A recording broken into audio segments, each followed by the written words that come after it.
بسم اللہ الرحمن الرحیم۔ جب حضرت سلیمان علیہ السلام کا ہدہد یمنی دوست کے ساتھ چلا گیا تو ادھر حضرت سلیمان علیہ السلام نے نماز عصر کے وقت ہدہد کو طلب فرمایا تو وہ غیر حاضر نکلا۔ آپ بڑے جلال میں آ گئے اور فرمایا، کیا ہوا کہ میں ہدہد کو نہیں دیکھتا یا وہ واقعی حاضر نہیں؟ ضرور میں اسے سخت عذاب کروں گا یا ذبح کروں گا یا کوئی روشن سند میرے پاس لے آئے۔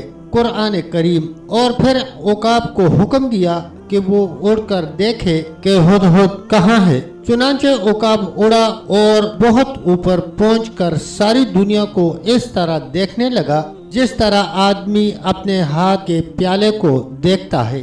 اچانک اسے ہدہد یمن کی طرف سے آتا ہوا دکھائی دیا۔ عقاب فوراً اس کے پاس پہنچا۔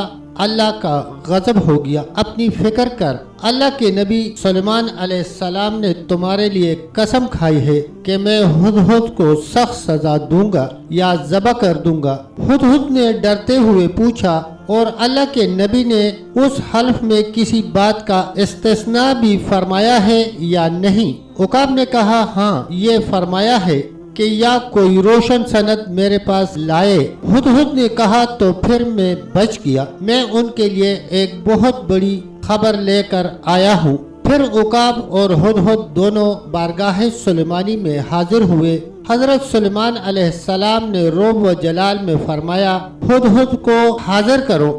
ہدہد بیچارہ دم بخود اپنی دم نیچے کیے ہوئے کہ زمین سے ملتا ہوا اور کانپتا ہوا حضرت سلیمان علیہ السلام کے قریب آیا تو حضرت سلیمان علیہ السلام نے اس کو سر سے پکڑ کر اپنی طرف گھسیٹا۔ اس وقت ہدہد نے کہا، حضور اللہ کے سامنے اپنی حاضری کو یاد کر لیجئے۔ حضرت سلیمان علیہ السلام نے یہ بات سن کر اسے چھوڑ دیا اور اسے معاف فرما دیا۔ پھر ہدہد نے اپنی غیر حاضری کی وجہ بیان کی اور بتایا کہ میں ایک بہت بڑی ملکہ کو دیکھ کر آیا ہوں۔ خدا نے اسے ہر قسم کا عیش و عشرت دے رکھا ہے اور وہ سورج کی پجارن ہے اور اس کا ایک بہت بڑا تخت ہے۔ تب تک دوستو اتنا ہی، ملتے ہیں انشاءاللہ ویڈیو کے اگلے حصے کے ساتھ۔ تب تک کے لیے اللہ حافظ، اللہ نگہبان۔